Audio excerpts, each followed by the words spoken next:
Hai teman-teman, selamat datang di channel Akhirnya Ngerti.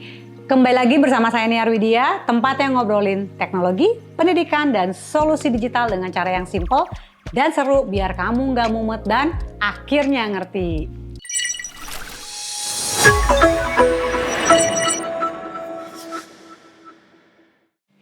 Nah, pernah nggak sih teman-teman ngerasa bingung, kok ini anak-anak sebenarnya ngerti nggak sih sama materi yang tadi barusan dijelasin? Atau kalau kamu adalah guru, pernah nggak ngerasa frustasi?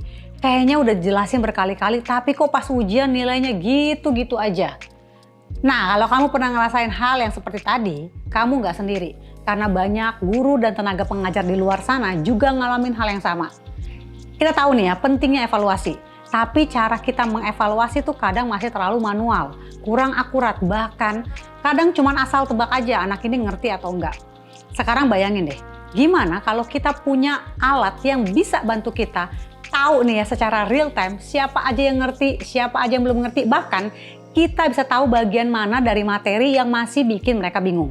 Ya, hari ini kita bakal bahas aplikasi yang bisa bantu kamu untuk memantau perkembangan siswa secara sistematis, bukan cuma soal nilai tapi juga pemahamannya.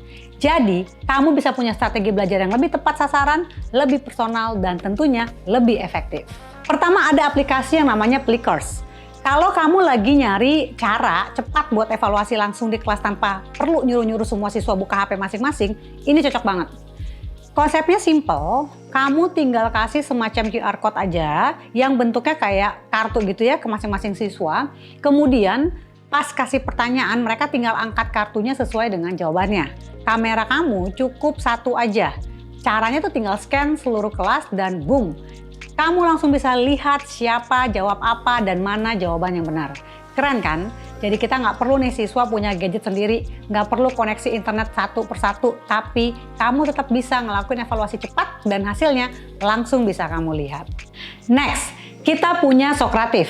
Kalau ini cocok banget buat kamu yang pengen evaluasi yang lebih interaktif dan digital. Di sini kamu bisa bikin kuis dari pilihan ganda sampai jawaban singkat. Nah, yang menarik pas siswa ngejawab, kamu bisa langsung lihat hasilnya saat itu juga. Kamu bisa tahu siapa yang udah paham dan siapa yang masih kebingungan. Dan bagian materi mana nih yang harus dijelasin ulang karena ada yang belum dimengerti. Bayangin kamu lagi ngajar dan kamu langsung bisa ngelihat kalau ternyata 90% siswa salah di soal nomor 3 yang topiknya tentang transformasi linear. Artinya, kamu tinggal fokus ngulang bagian itu tanpa buang waktu ke bagian yang mereka udah ngerti. Lebih hemat waktu, lebih akurat, dan pastinya lebih relevan. Selain dua aplikasi yang tadi udah saya jelasin, ada beberapa juga platform lain yang bisa kamu explore. Misalnya, Kahoot.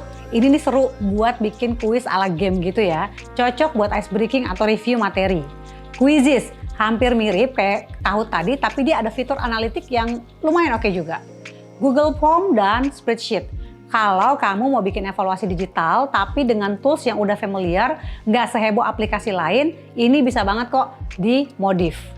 Tapi kalau kamu lagi fokus ke evaluasi skala besar seperti UTBK atau tryout masuk PTN, kita punya satu aplikasi yang worth it banget buat dibahas lebih dalam. Naiju, sebuah platform digital yang emang didesain khusus buat ngadepin tantangan evaluasi pendidikan terutama untuk persiapan ujian seperti UTBK. Yang bikin Naiju beda nih dari yang lain yaitu dia memiliki kemampuan analitik yang detail banget. Bayangin gini, satu siswa bisa ngelihat performanya bukan cuma berdasarkan skor aja, tapi juga tahu kelemahan dan kekuatan mereka di level materi yang sangat spesifik. Misalnya, dia tahu nih kalau dia masih lemah di logaritma kelas 11 semester 1, tapi udah jago banget di trigonometri kelas 10. Sedetil itu. Terus sistemnya juga udah punya bank soal yang dikategorisasi dengan rapi.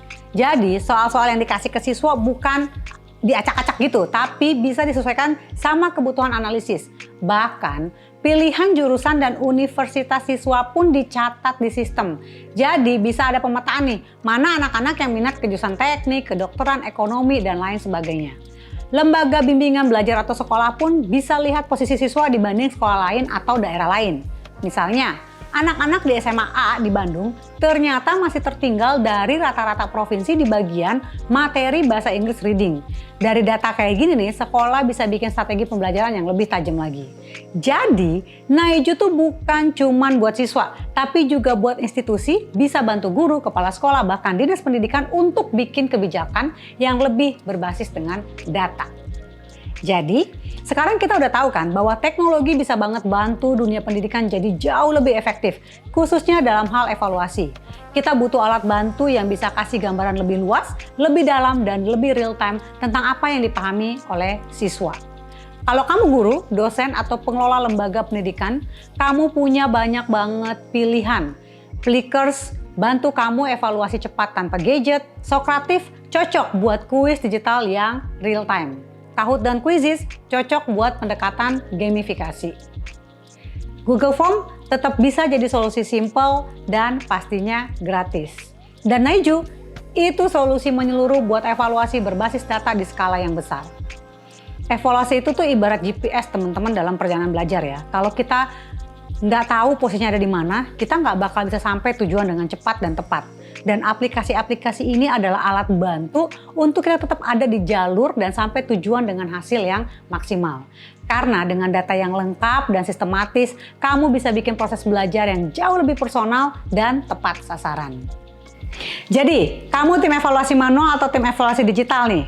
Tulis di kolom komentar ya. Dan kalau kamu udah pernah pakai salah satu dari aplikasi yang tadi udah kita bahas, ceritain dong pengalaman kamu di kolom komentar juga. Dan akhirnya nih kita sudah sampai di ujung seri edukasi teknologi.